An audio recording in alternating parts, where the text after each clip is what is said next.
Parents told my brother that he could take my house, and I could just live in the camper in the backyard because I'm single and he has a wife and kids. Well, I figured I'd wait half a year or so after the original posts to update everyone, but it ended up being longer than that. Yes, things did go bad again, but not really for me for the most part. I'm pretty much fine, if not almost unscathed since last Christmas. Apart from the time my parents and Dan came to me for money, as my last post told, in a more recent confrontation between me and Sil you will read about here. I did get a few cameras for my house, including a Ring doorbell in front. I didn't tell my family about the cameras just in case, but thus far no one has attempted a break-in. I think the way I outed them all before scared them into leaving me alone, for the most part anyway. I've taken to renting out 2 of the rooms in my house, one to a close friend, the other to a friend of said close friend. Both have been fantastic tenants. They know to keep quiet and leave me alone most of the time, and even have small refrigerators they keep in their rooms, so they don't need to keep any of their drinks in the main fridge. The deal I gave them on rent was too good for them to pass up. It increased my monthly income well, and even after taxes, I'm still monthly putting away some decent amounts in the bank since the rent money pays a good chunk of my monthly mortgage. You're all probably wondering how my parents, brother, and Sil took to me renting out those rooms to friends. Well, the answer is not well. My father and Dan stayed out of it, but Sil freaked out, which made my mother come crying to me over how I could have rented those rooms to Dan and his family instead. We had a bit of an argument in which I pointed out for one thing, they fucking broke into my house before to try and steal it. She wouldn't want to let someone who did that move in with her. Also, there wasn't enough room for me, Dan, and his entire family in my house. Not that I'd ever share a roof with them anyway. It's a 3-bedroom in a manufactured home no less. I have the master bedroom and its adjoining bathroom. That would have left only 2 small rooms for Dan, Sil, and for kids. Not to mention they'd be annoying AF to me all the time. Also, she knows very well I can't be around Sil because she intentionally antagonizes me. And they all mocked me when I was homeless before. Besides, my current tenants are both single guys in their 30s I get along with. My mother had some sobbing excuses for a while, but she finally let it go and admitted she was just desperate. Edit parents found out I was renting rooms out because Sil basically stalked me in some way. Then she told my parents, and then my parents contacted me, and then my mother came over to cry about it. Since then, my parents haven't bothered me once about the house. So things are good for me. My parents and Dan, not so much. It turns out Sil is a far worse person than even I thought. I already knew she was a gaslighting self-victimizing drama queen, but she sank even lower, because Dan's youngest child turned out not to be his. Yeah, you all read that correctly. Sil had an affair, which in retrospect isn't all that surprising, and something a few people here totally called months ago. After being caught, Sil was ousted from the family. Dan just recently finished with his divorce, which actually went in his favor since we thankfully live in an at-fault state. Dan also sued to get his name taken off the birth certificate of the youngest child, and won. Basically, after the incident where my parents tried to force me to hand over my house, things got pretty tumultuous over at their house. Sil blamed me, a lot. She was convinced somehow that I had tons of money, like I'd won the lottery or something, and that I should share the wealth. Apparently, it was her idea that they come to my Christmas party because she hoped they could all try to get on my good side. It was also her idea to make my parents and Dan try to get money from me for an apartment. So it really burst her bubble when Dan and my parents informed her of how my finances actually were. For the longest time, she had Dan and my parents fully engulfed in her toxic mindset, and only fed their narcissism with her own. So her blaming me made the rest of them blame me. That is until what happened in front of the police when they tried to steal my house. That's when the downfall for Sil really started.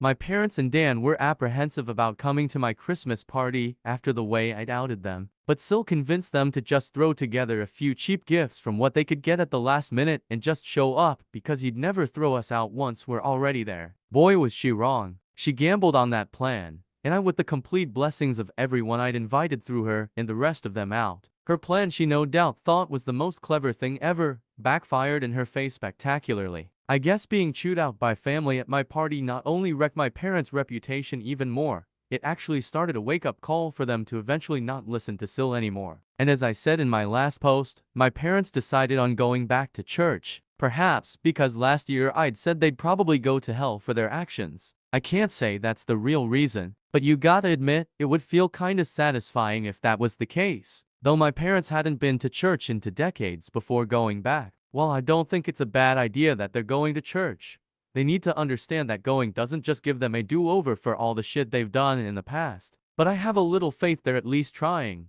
because my parents came to my house without Dan to personally apologize to me after they'd seen an animated video of my first 3 posts. That's right, they've known about this Reddit account for a long time now. They also know everything I'm saying. Yes, they're unhappy about it, but I feel everyone here deserves an update since it's anonymous. For my parents and Dan though, watching an animated video of themselves and their own actions was a great way to make them see what kind of people they really are. And they came over to apologize to me later. I'd never seen my father apologize like that to anyone. And the man isn't a good actor, so this felt genuine. They fully acknowledged what they did to me and how there's no excuse for any of it. They even described themselves as narcissists and admitted the truth that they had wronged me very badly. Then they went on to blame Sil for a lot of things. Yeah, they kinda threw her under the bus. But it's not like she wasn't guilty of everything they said. My parents have been getting counseling for a while now too, and did offer group family counseling. But I declined as I'm not ready for that anytime soon. Dan himself didn't apologize to me for some time, but he looked extremely remorseful anytime the past was brought up. Meanwhile, Dan and Sil's marriage absolutely fell apart. It wasn't a crumble, it was a cascade. Without me as the scapegoat black sheep ATM, that they couldn't mock or try to get money from anymore, and after the public humiliation of social media, my Reddit posts, and the animated online video, Sil finally let out enough of her toxic on Dan and my parents for them to realize she's not the person they thought she was. Their denial had been strong, but Sil's entitlement was stronger. I've had many thoughts of lightsubbers clashing over this drama. Sil clad like a bimbo Sith with a lightsaber that looks like a giant lipstick or something like that. I imagine there's a wealth of puns and jokes to be had there, but I really didn't bother to think much more detail about it. But as you can imagine, things only got worse because Sil kept looking for other ways to get what she wanted. She kept bringing up ads for used campers and RVs to try and get my parents to buy one to live out of,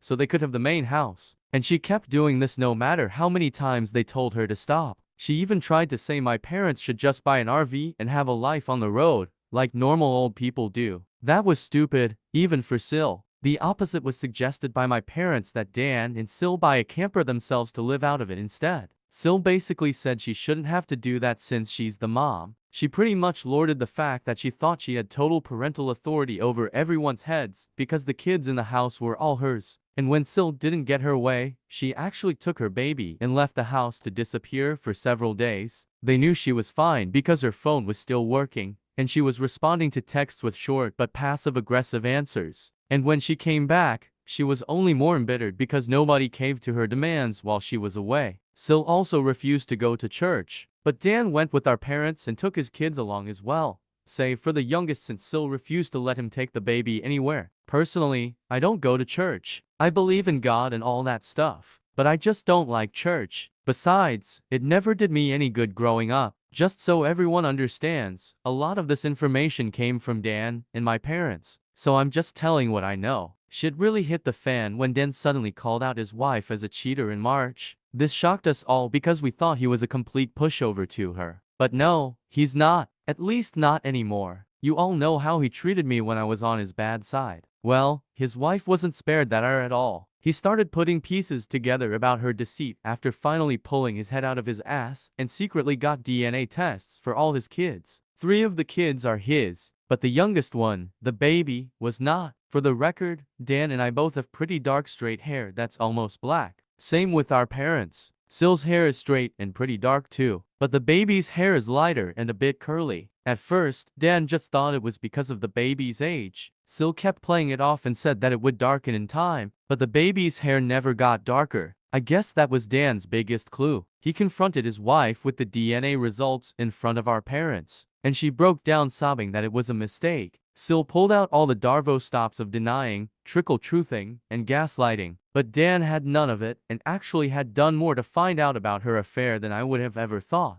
I knew he was smart. He just let himself be dumb. He had detailed proof of her cheating with phone records, texts he got off her phone, bank records, and the DNA test. He even identified the man she's cheating with, who is likely the father since he has much lighter colored curly hair. The evidence against her was crystal clear. And Dan said she was so bad at hiding her affair, he didn't even have a hard time figuring any of it out once he started looking. My parents demanded that Sil leave their house immediately. That's when she went psycho on them all. First in just yelling, but she quickly got physical. Police had to be called by my mother. And yeah, Sil was arrested. She scratched up Dan and my father quite a bit with her long fake nails and even harmed her eldest kid in the crossfire by hitting him hard enough to have a black eye and nosebleed when he tried to intervene. Dan was smart enough to have his phone recording nearby when he confronted her, so the police had all they needed to arrest her for assault. Sil's parents had to drive over to bail her out. Then they came back for the baby, Sil's stuff, and her car as well. A couple of days after Sil got bailed out, she showed up at my house because I was apparently next on her shit list. As soon as I opened the door, she went on a delusional rant where she called me out about posting on Reddit, then said I was the entitled bane of her existence. I'm not sure, but I think she might have been high on something because this felt extra crazy for her, and her eyes didn't look right. She claimed mothers with young children are the most sacred thing in the world, then went on yelling that giving up my house shouldn't have been too much to ask for, because supporting the family was the least I could have done, and if I had, then her family would still be together. When I tried to talk while she was spewing all that out, she actually attempted to shove me and cover my mouth. She even had her hand poised like she was ready to scratch me. Well, that went about as well with me as you can expect. I'm not exactly one to be threatened, and told her I'd call police if she didn't take her hands off me right that moment. I also told her I'd got all it on my doorbell camera. She started panicking the moment she heard camera. Then I ended up verbally savaging her to the point she was backing off my porch. I told her she had some gall to call me entitled when she's exactly that. She didn't work for anything she had anymore, cheated on her husband and got pregnant from her affair partner, made my mother do most of the parenting for her children, spent Dan's money till they were in a financial hole, and acted entitled to my home to the point of trying to steal it. I called her entitled X1000, and that she's a greedy bitch who is blinded by narcissism. Then I told her to stop blaming me for her own actions and to never show up at my house again. Being told all that was pretty much all Sil needed to hear before jumping back into her car, then peeled out and sped off. This was finally the straw that broke the camel's back for me. Now that she was separated from Dan, I ended up finally going to the police and filing a report on her for harassment and the assault she'd done on me last year, and her putting her hands on me at my front porch only added to it. The police have it all on record now, and I gave copies of the video to Dan for his divorce lawyer. And yes, I did file for a restraining order against Sil. It was easily granted because it was obvious the woman is unhinged. She's not made a social media post about me since that I could see, but that's just because she put her profile on private. I hope her blame ship against me has long since sailed. Either way, she's left me alone. Sil was still with her affair partner during the divorce. At the time, I had no real idea of what kind of man he is. But any person who monkeys with someone else's spouse and even has a child with them really doesn't have a lot of morals to begin with. Once the divorce was underway, Sil admitted that Dan just wasn't man enough for her anymore because he couldn't afford to give her the lifestyle she wanted.